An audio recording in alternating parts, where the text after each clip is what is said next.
Good evening and welcome to Crossing the Divide, the show that promotes common sense. As we discuss the events and issues facing the town of Winchester, my name is Glenn Albanesius, and as always I am joined by fellow fiscal conservative, former mayor and current selectman Ken Fracasso. Good evening, Ken. Hi, Glenn. Before we start tonight's show, I just want to acknowledge the referendum vote on Saturday. The voters approved the budget at pretty close to a zero. Ken and I fought pretty hard to encourage people, obviously, to come out and vote, but more importantly, to give some thought as to where that budget and what that money was going to get spent, and the things that it was going to do for the town and the things that it wasn't going to do for the town.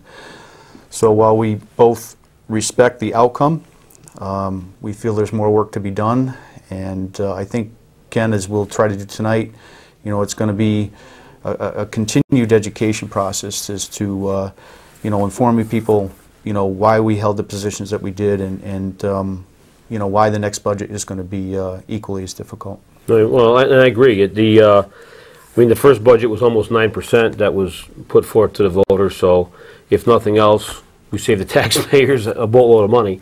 But as Glenn said, it's still, you know, the way they got to the zero wasn't in agreement with what Glenn and I were thinking. The $190,000 one-time fund from the landfill RRDD1, and the fact that we have another police officer that's retiring, half his salary went into that budget as well to try to cover this to get to a zero. But as we stated, you know, we will, you know, do the best that we can moving forward.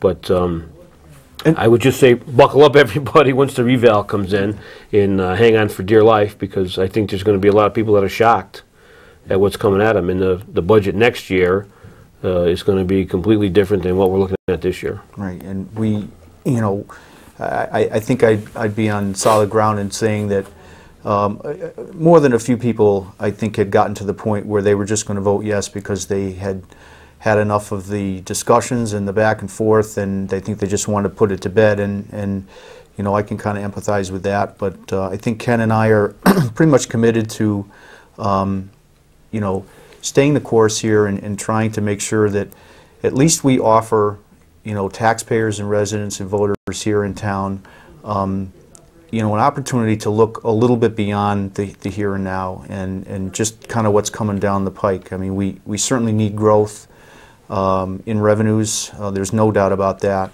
and you know, we're pretty adamant that, you know, unless some changes get made, significant changes get made in the next budget, that the town is going to be in pretty dire straits financially. So again, we're going to be committed to, you know, discussing our solutions.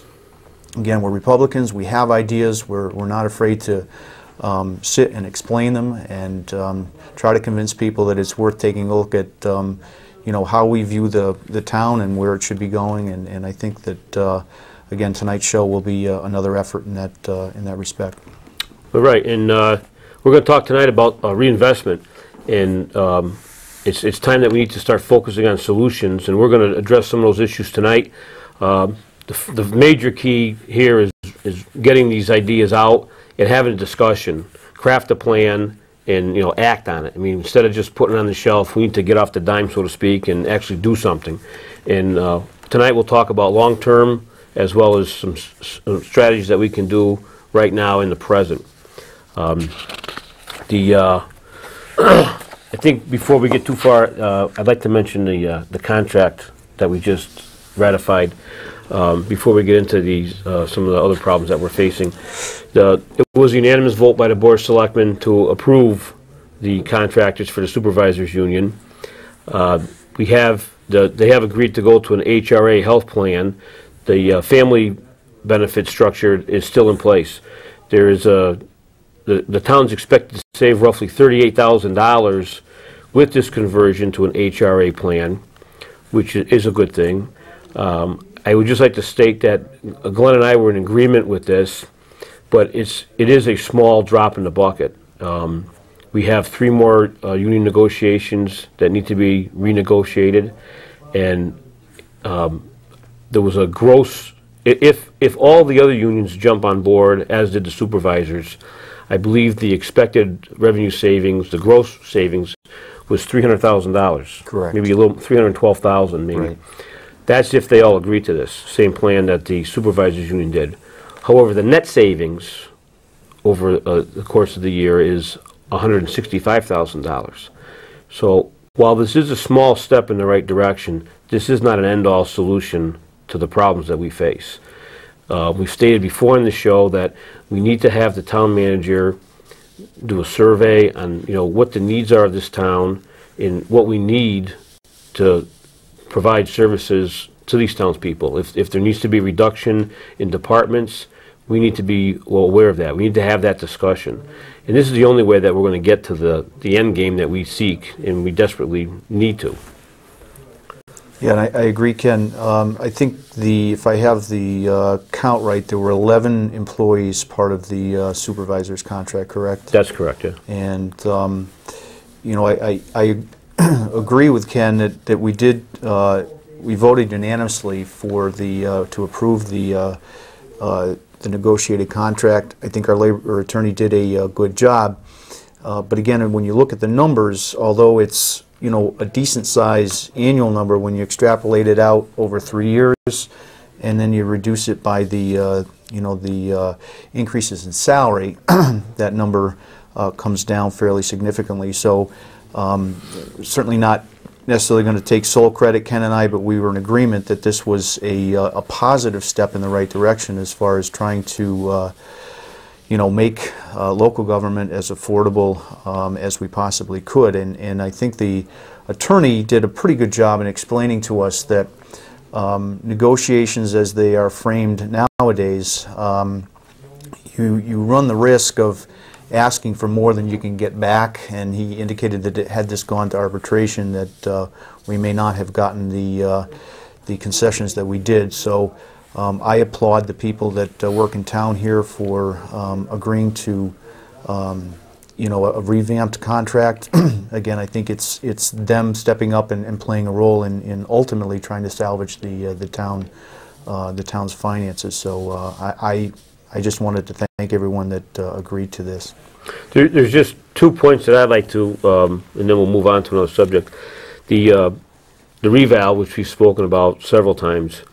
I mean, if there's between a 10 to 20% reduction in the grand list, which I firmly believe there will be, and I think it'll be closer to 20 than 10 with this reval, we're looking at a $2 to $4 million reduction, in our income. Mm-hmm. And to save $165,000 is, I mean, we're talking about a minute, real small potatoes here.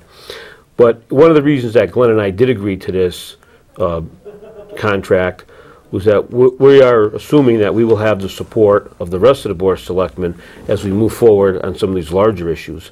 And as I stated in my introduction tonight, that that's the only way that anything's going to move forward.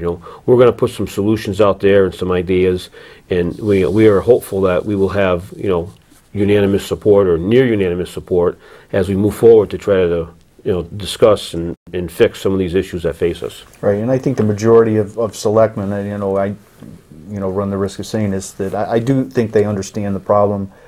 I think their majority is a little less likely to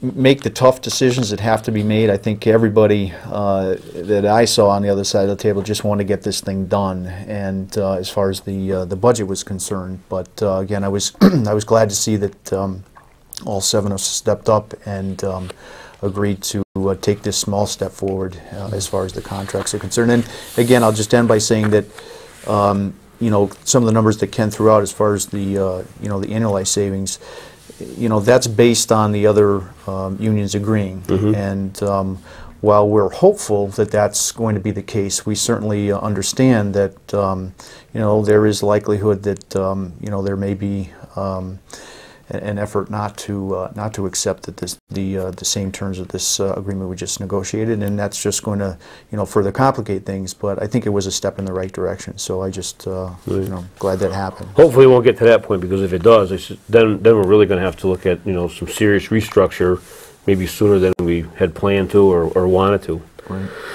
But moving ahead, this week we said that we wanted to talk to you about some reinvestment.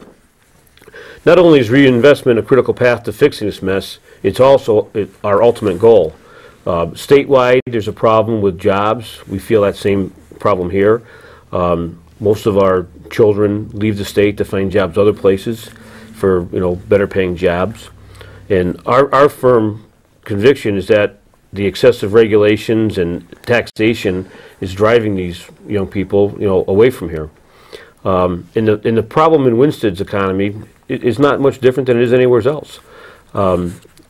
It's a problem not only statewide but nationwide. Absolutely. So I think that first we need to define the problem, and I think that unfortunately we're hanging on a cliff here in Winstead.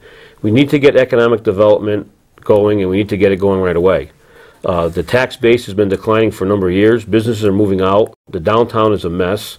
We need to revitalize that section and reinvest in the downtown first. I believe this is critical. We've stated this time and time again, and I think that's where we need to start. The $20,000 that was put in the budget for downtown revitalization, I think is incredibly low. I said before that it should be 10 times that. I think we need a couple $100,000 in that if we're going to see any growth or anything to turn around there. So I think that and that was for the stabilization. the stabilization. Right. Why don't you spend a couple minutes, Ken, and just outline that again,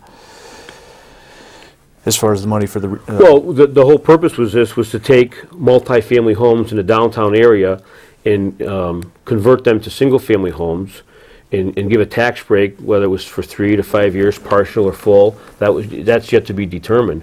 But we need to find people that are willing to take this risk and turn these properties. I mean, it's happened in several cities, and there's no reason why it can't happen here. But once again, we have to get off the dime, and we have to start trying to draw people in here that will, revitalize the downtown. And I think that home ownership is, one of the best ways to do that. Right. We'll take a property that's distressed, multifamily, turn it into a single-family home that people will live in. People will buy from local merchants. They'll have some foot traffic on the streets downtown. And it's just little by little, this is the way that we need to bring this about. Typically, I think statistics show that, single-family homes, people tend to invest a little bit more into the upkeep and the way the appearance of the home is.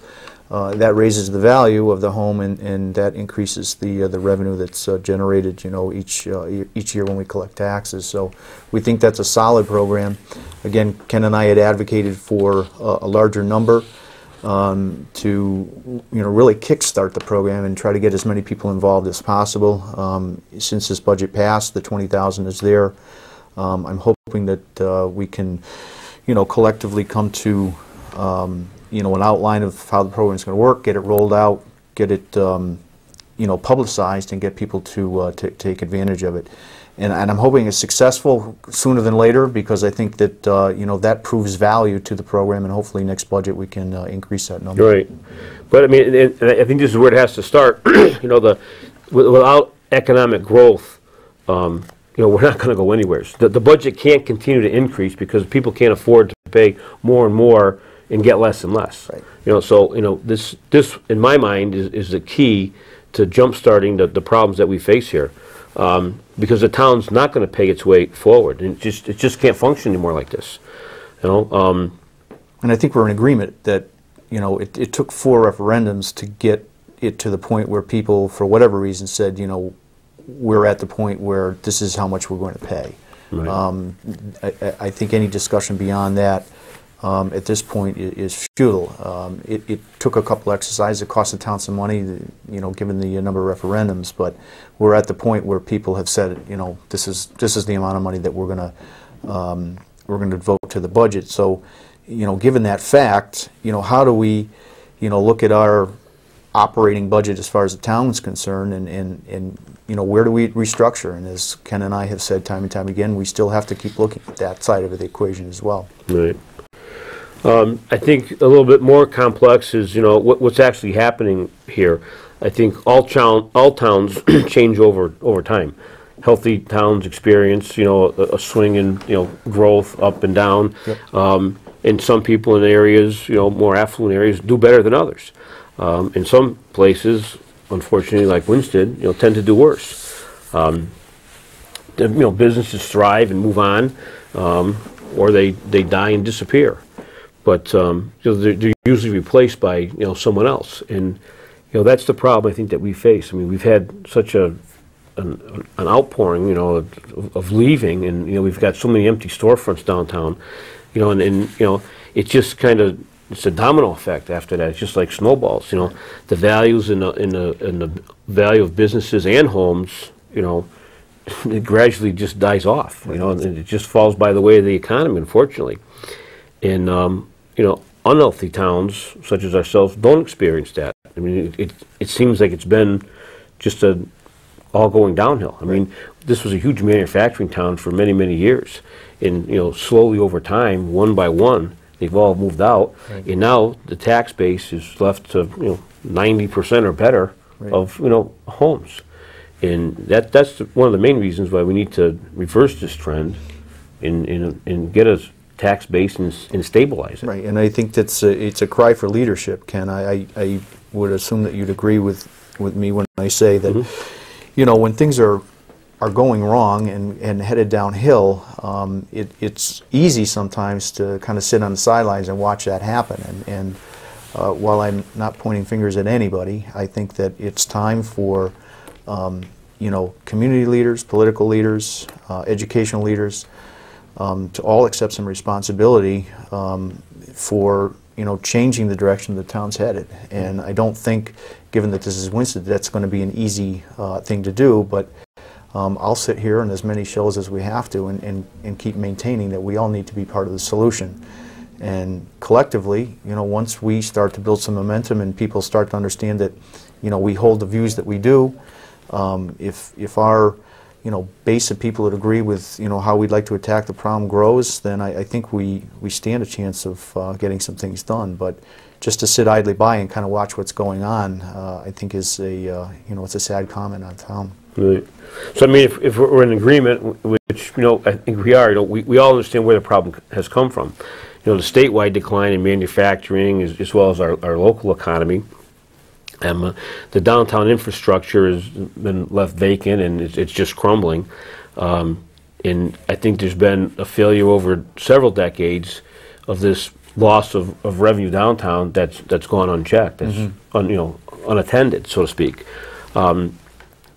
Hartford experiences this, but they're a larger community, and they have that pendulum effect. I think it goes down for a little while, but then it comes back. Sure. And then it affects the bedroom communities. We're fortunate that we have some New Yorkers that live in the outskirts, that have expensive homes, that pay a lot of taxes, and that's a plus for us. But we can't we can't jump on their backs for everything. Right, and quite honestly, if you look at the larger cities, the other advantage that they have is that the state does come around sooner than later and make investments through grants and programs. And Winsted, unfortunately, we don't enjoy that. We apply for a lot of grants, and I know that that's one source of growth and opportunity, but we have been somewhat unsuccessful at really getting enough money incoming to kind of change the the look of downtown and the direction it's headed. And so we don't enjoy the benefits that some of the bigger towns do, unfortunately. And I'll be the last one to say that I think private investment is what's going to turn the pendulum, as we use that example. I think that there are people out there that know how to come in, make an investment, and get things headed in the right direction. We had a gentleman in town not too long ago, Martin Kenny, who had a viable proposal, had a background experience in housing, and was going to do the Bridge Street building, and unfortunately that didn't come to pass, and I think that was an opportunity lost. Right.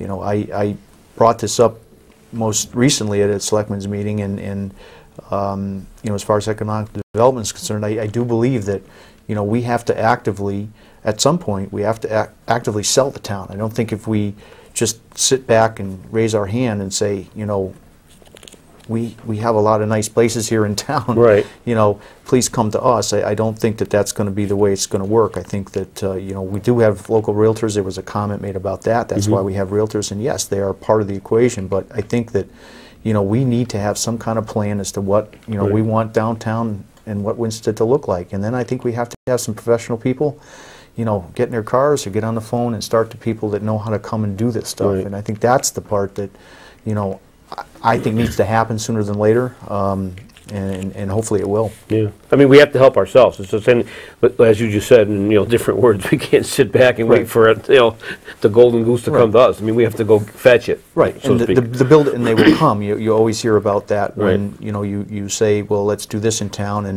and unless there's an immediate, you know, need for it or want for it, it's filled. You know, people are hesitant to say, you know, okay, put a brand new building in, and sooner or later people will come. And I would agree, there's some truth to that, especially in the economic times that we are right now. But I do think we need to be 200% more proactive in what we, you know, collectively what our vision is for town, and then how do we take that to market. I mean, I'm in sales, and you know, we get whipped daily to go out and get ourselves physically in front of people that, you know, use the things that we, you know, sell and market. And I don't think it's too much different in shaping a town or you know, reinventing yourself.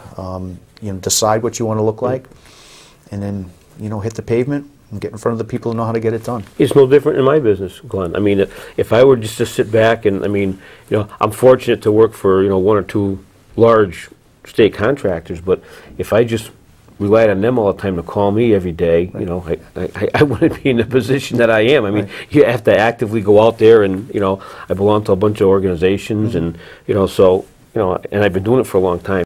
But I mean, you have to go out there, you have to meet the people, you have to, you know, introduce yourself. I mean, you just can't sit back. But obviously, we spent a long time here telling you what the problems are, and now I want to tell you how to fix it. And we believe that there are three long-term strategies. First and foremost is the downtown neighborhood revitalization and the commercial Main Street recovery. I think that's key, and I think it's the first step, and I think that this needs to be addressed in that order. Second of all is these empty mill buildings. You know, there's plenty of them here, and, you know, they've been around for a long time. I think that here again, we've mentioned this before, I think we either have to make a decision. We're either going to demolish them, or one or two of them that are in the worst shape, or replace them. If nothing else, we'll turn them into open space for the time being, and maybe someday down the road we'll be able to do something else with it. And I think the third thing that we need to address is the municipal infrastructure projects. And God knows we have plenty of those. We have roads that need to be replaced. We have bridges now that are deteriorating. But I think that it's key that these be addressed in this order that we've presented. Right. It makes the most sense, and I think that's what we need to do. Yeah, and everybody you talk to, you know, they want to see action. They want to see stuff getting done. And I've said, you know, more recently that sometimes, you know, what you need to do is just, you know, take a building and decide, like Lambert K, take it down. I think that would be one thing that people would drive by and finally, you know, applaud that, you know, finally the town is taking a step at, you know, renovating itself. And there's a building in decay. It's an eyesore. It's probably a health hazard at this point. The town owns it. I don't know what the cost would be to take it down, but I think it's certainly worth taking a look at, you know, how do we do it, you know, cost effectively? Would there be someone to be willing to come in and deconstruct it and, you know, just take whatever materials that are of value and minimize the cost there? But what a huge improvement for perhaps not a lot of expense. An empty lot will look better than that. I mean, it amazes me that it still stands. I thought, not last year, but the year before that, when we had all that snow, I thought every time I drove down the hill, I said, well, you know, maybe under the weight of the snow it'll collapse, and then we'll be forced to clean it up. But this is just another one of those steps, as I mentioned earlier. You know, we have to help ourselves. If there is no one that's been interested in, what's it been, 20 years? Yeah. I mean, if not, it's been close to it, that the towns own that. I think that it's time, once again, to get off the dime and actually do something. Right. And I think that's where all this stuff will begin. And it's the hardest part is to get action going. And then, you know, I think collectively, if the Board of Selectmen is in agreement on some of this stuff, that,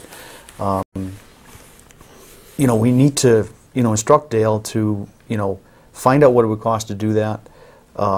you know, if there are grants that'll take care of it, I know that, or at least I've heard that there have been applications through Art Bogan to take it down.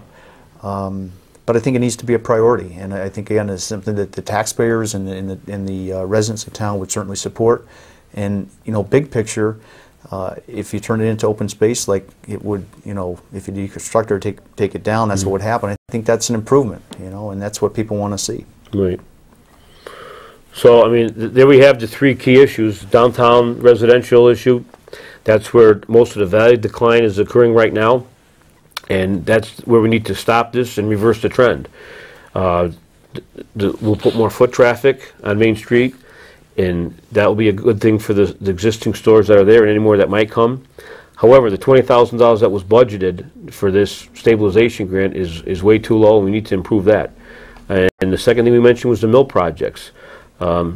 This is a much more expensive issue that we're talking about, but we don't have a line full of people showing up to invest 10 or 20 or even $30 million to renovate some of these buildings. So this is another opportunity that we can demonstrate that we want to act together on this and get something going. I mean, if we need to demolish one or two of them, then so be it. That's what we should do. The municipal infrastructure is going to be the very expensive part. Unfortunately, we have no tax revenue coming from that. That's just going to cost us. But it's something that needs to be addressed. We haven't done much road work in this town in I don't know, probably 6 or 7 years. I mean, there's been some minor repaving projects, but it's just been a Band-Aid approach.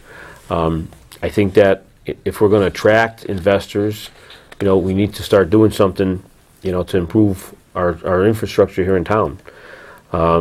And I know Jim Rotundo has done, you know, extensive planning in this vein. He's identified the roads and bridges that need to be done and categorized them by, you know, how bad they are. Right, so the degree of you know, rebuilding that they require. So right. I don't think it's necessarily a situation where, you know, once we decide that that's going to be a priority, I think, you know, we're in capable hands as far as, you know, the order in which these projects, you know, have to be done. You know, the bridge up on West Street headed to Winchester Lake is in disrepair. Certainly we all know about Holabird Avenue. But again, these things are, you know, they're projects that we need to address. And, right. You know, when you look at the budget, and, you know, people ask us, well, why do you want to cut more money out of the budget when there's nothing left to cut? You look at some of these things that need to be done, and then you realize that, listen, if the taxpayers aren't going to pay any more in taxes, and we still need these things to do, you know, to get done, that's why we're advocating, you know, smaller, leaner, more efficient government. You got to make the cuts in order to make the investments that we're talking about. And the thing with the municipal infrastructure that we need to do, I mean, that's not going to happen unless we do the downtown revitalization and, you know, do something with these mills that we have, because, right. You know, this municipal stuff is going to cost a lot of money. Right. Our fund balance is, you know, just about depleted, and, you know, until we've put some money into the fund balance, we're not going to be able to borrow a dime. Right. So, I mean, there's certain things. That's why we've structured this the way we have, and tried to point out that, you know, this is the order in which we need to follow. Mm-hmm. So, and we talked a little bit about, you know, EDC as a partner, and I know that we're going to have, you know, some further discussions at the board level with them, and I just want to go on record as saying is, you know, you know, any effort to misinterpret what I tried to do when I brought them up, I want to be very clear that, you know, I'm not pointing the finger at them at all. They're volunteers, I understand that, and I think that, you know, they are going to play a vital role in helping collectively to partner with the town and with investors, whoever they may be, you know, to get us headed in the right direction. And I'm hoping that out of that meeting that we have with them, that we gain some mutual support, give them some accomplishable missions, and I think that was another key thing that I wanted to try to emphasize when I brought it up is, you know, again, not blaming them for everything, but we want to make sure that they are, you know, in agreement that, you know, we all work together towards the same goal. Yeah. I think we're running out of time. Okay. We got about halfway through what we wanted to. Yeah.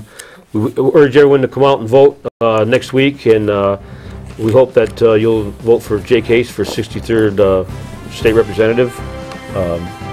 Yeah, I did some campaigning with Jay over the weekend, and I think he's absolutely the right choice. And hopefully next show that we have, next Tuesday, we'll be able to congratulate him on a nice win. I hope so. Thanks for joining us. Thank you very much.